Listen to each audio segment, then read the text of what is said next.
இன்னைக்கு பார்த்தீங்கன்னா வாழைப்பூ பிரியாணி செய்ய போகிறேன். அது ஒரு பூ எடுத்துகிட்டு இந்த மாதிரி கொஞ்சம் தண்ணி ஊற்றி அதில் உப்பு போட்டு வச்சுங்க. இல்லைன்னா அரிசி கழிஞ்ச தண்ணி இருந்தாலும் அதை வச்சுங்க. நான் பச்சை தண்ணியில் உப்பு போட்டு வச்சுருக்கிறேன். இல்லைன்னா பூ கரையன்னு போயிரு. கொஞ்சம் கையில் தேங்காய் எண்ணெய் தடவிக்குங்க.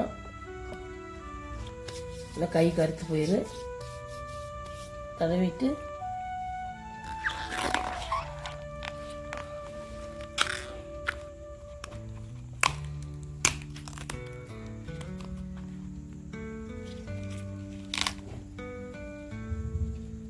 பார்த்தீங்கன்னா இதில் இருக்கிற நரம்பும் இந்த இதுவும் எடுத்துக்கணும். இந்த ரெண்டையும் எடுத்துக்கணும். இதில் இருக்கிற நரம்பு இது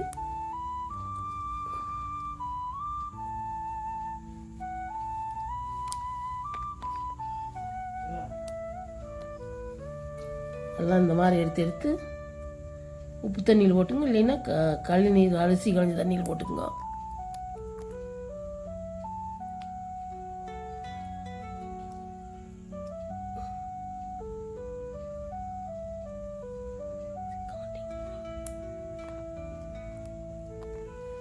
இந்த மாதிரி எல்லாம் சுத்தம் பண்ணி கட் பண்ணி வச்சுக்கலாம். அப்புறம் எப்படி செய்யணும்னு காமிக்கிறேன். பார்த்தீங்கன்னா இப்போ வாழைப்பூவை சுத்தம் பண்ணி கட் பண்ணி வச்சாச்சு. நீ பிரியாணி செய்கிறதுக்கு தேவையான பொருள் பார்த்தீங்கன்னா, நீ வாழைப்பூ பிரியாணி செய்கிறதுக்கு தேவையான பொருள் பார்த்தீங்கன்னா, கொஞ்சம் சோம்பு, கொஞ்சம் 2 கிராம்பு, 2 ஏலக்காய், பிரிஞ்சி இலை 1, பட்டை, கல்பாசி, அன்னாச்சி பூ இதெல்லாம் போட்டு தாளிச்சிக்கலாம். அதோட 2 பெரிய வெங்காயம், 2 பச்சை மிளகா, 2 தக்காளி, கொஞ்சம் புதினா, கொஞ்சம் கொத்தமல்லி தழை. வாய வளர்ந்து கொத்தமல்லி தழை, கொஞ்சம் புதினா, கொஞ்சம் கொத்தமல்லி தழை. அதோட கொஞ்சம் இஞ்சி பூண்டு அரைச்சி வச்சுக்கோங்க. ஒரு 10 பல் பூண்டு, கொஞ்சம் இஞ்சி, ஒரு 3 வரமிளகா, ஒரு 4-5 முந்திரி, கொஞ்சம் சோம்பு, கொஞ்சம் பட்டை, 2 கிராம்பு, ஒரு ஏலக்காய், கொஞ்சம் கசகசம் இதெல்லாம் போட்டு ஒரு பேஸ்ட்டு அரைச்சிக்கோங்க. நீ எப்படி செய்யணும்னு காமிக்கிற அரைச்சிட்டு. இதோட பார்த்தீங்கன்னா ஒரு 4-5 சின்ன வெங்காயம் போட்டு அரைச்சிக்கோங்க. அதோட பார்த்தீங்கன்னா 4-5 சின்ன வெங்காயம் போட்டு எல்லாம் அரைச்சாச்சு. மிளகாய் எல்லாம் சோம்பு எல்லாம் அரைச்சாச்சு. நீ எப்படி செய்யணும்னு காமிக்கிறேன். அடுப்பு பற்ற வச்சு ஒரு போசி வச்சுங்க. எண்ணெய் ஊற்றிங்க தேவையான அளவு.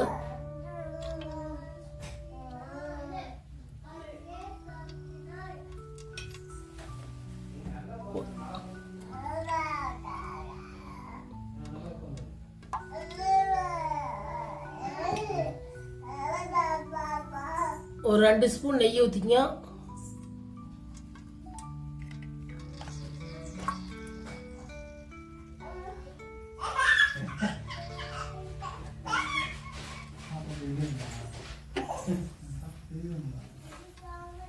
எண்ணெய் காய்ட்டு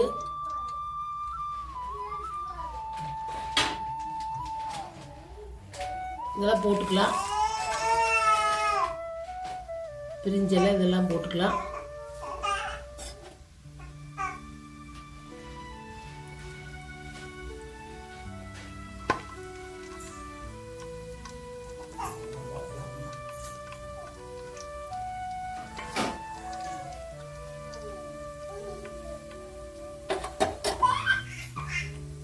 எல்லாம் போட்டதுக்கப்புறம் வெங்காயமும் பச்சை மிளகாயும் போட்டுக்கலாம்.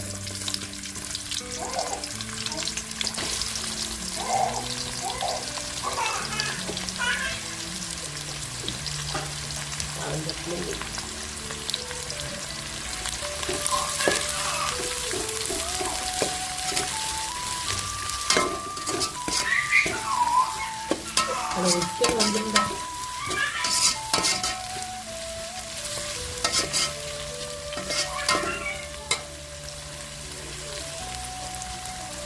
உங்கள் ஸ்டைலும் செய்வோம்.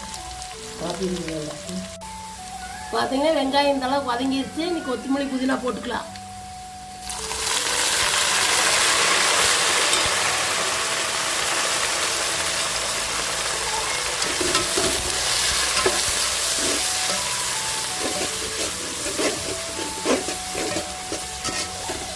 வதக்கி போட்டு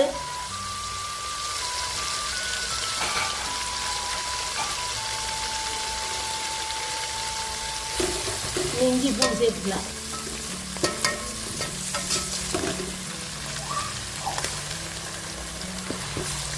இஞ்சி பூண்டு சேர்த்து பச்சை வாசனை வதக்கலாம்.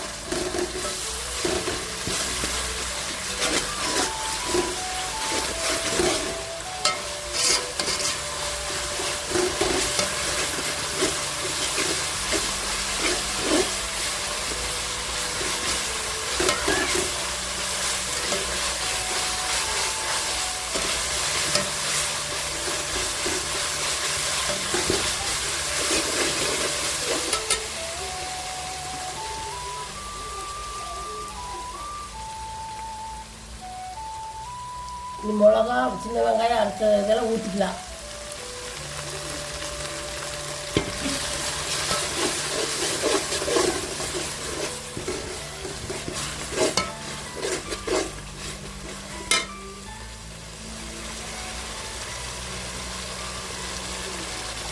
இது பச்சை வாசனை வதக்கிக்கலாம்.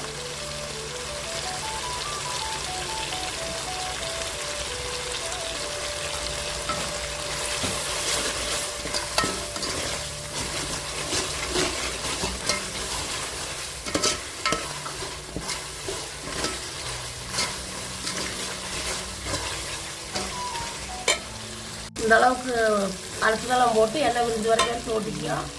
நீ தக்காளி சேர்த்துக்கலாம்.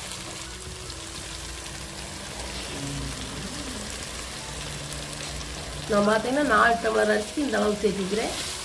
நீங்கள் கம்மியாக சேர்த்தா கம்மியாக சேர்த்துங்க, எடுத்து வச்சுங்க. நான் கொஞ்சம் சேர்த்து போட்டுக்குவோம். 4 டம்ளர் அரிசி எடுத்து அரை மணி நேரம் ஊற வச்சு வச்சுருக்கிறேன்.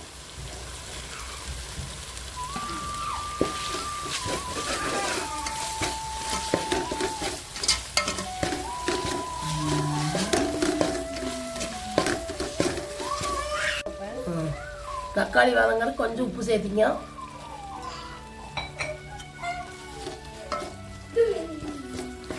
தக்காளி நல்லா வதங்குது.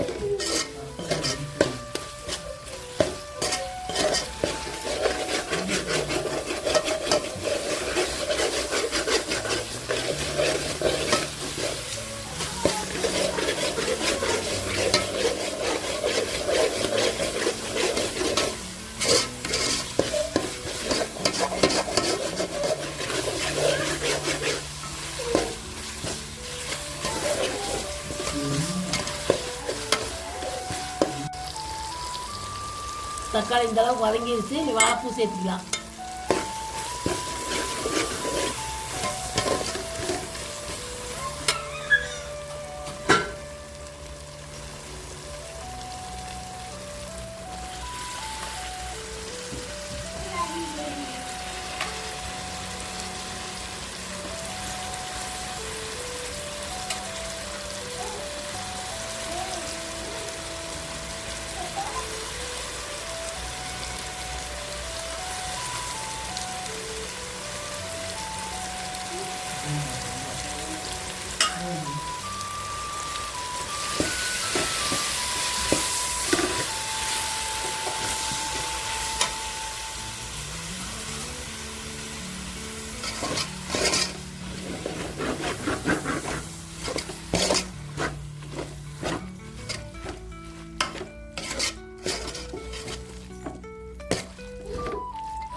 வாழைப்பூ இந்த அளவுக்கு வதங்கினா போதும். நீ அரிசி சேர்த்துக்கலாம்.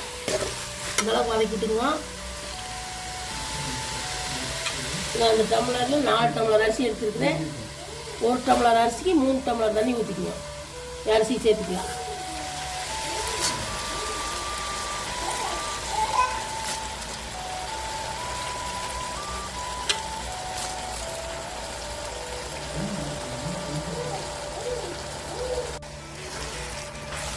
அரிசி போட்டு இப்படி ஒரு கலர் கிளறி தண்ணி ஊற்றிக்கலாம்.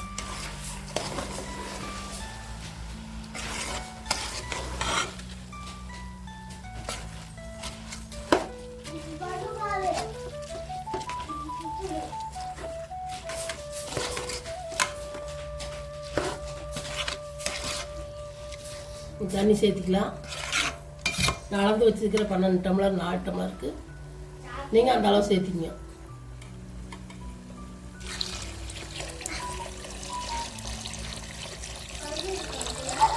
தண்ணியா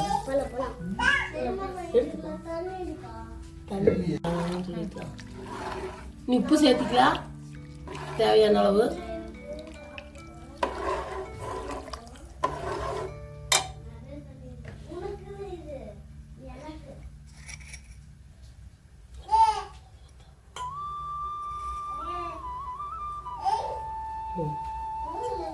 தேவையான அளவு உப்பு சேர்த்திக்கலாம்.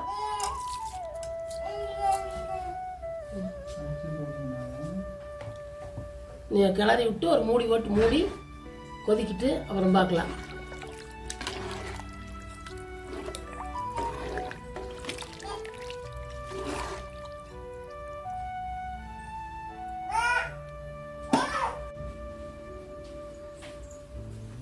இந்த மாதிரி மூடி கொதிக்கிட்டு கொதிச்சுக்காம கொஞ்ச நேரம் கழிச்சு கிளறி விட்டுக்கலாம்.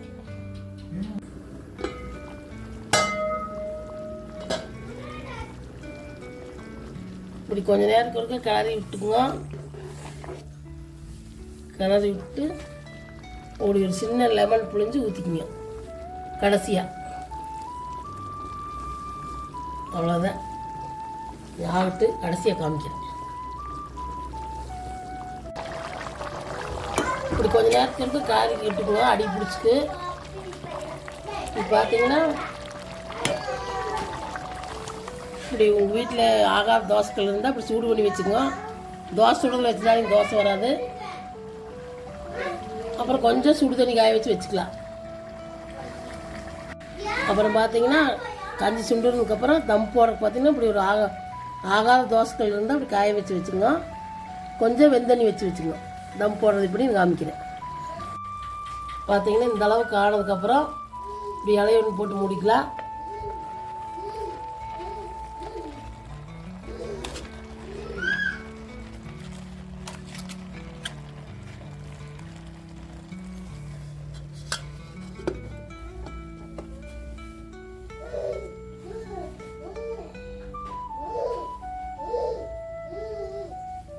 அடுப்பு ஆஃப் பண்ணிவிட்டு இந்த தோசைக்கல் சூடாகிற மேலே வச்சுக்கலாம். இது மேலே வச்சுக்கலாம்.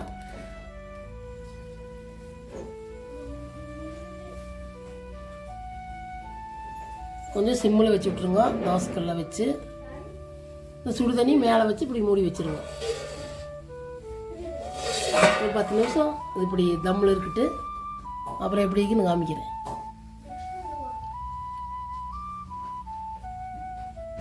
வந்து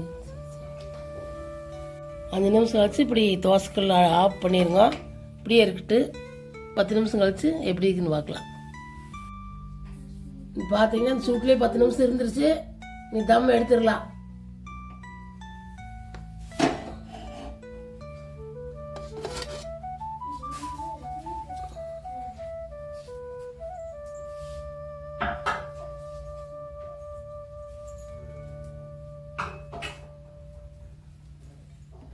இலையை எடுத்துடலாம். பார்த்தீங்கன்னா சூப்பராக வாழைப்பூ பிரியாணி ரெடி ஆயிடுச்சு. நீங்கள் உங்கள் வீட்டில் செஞ்சு பாருங்க.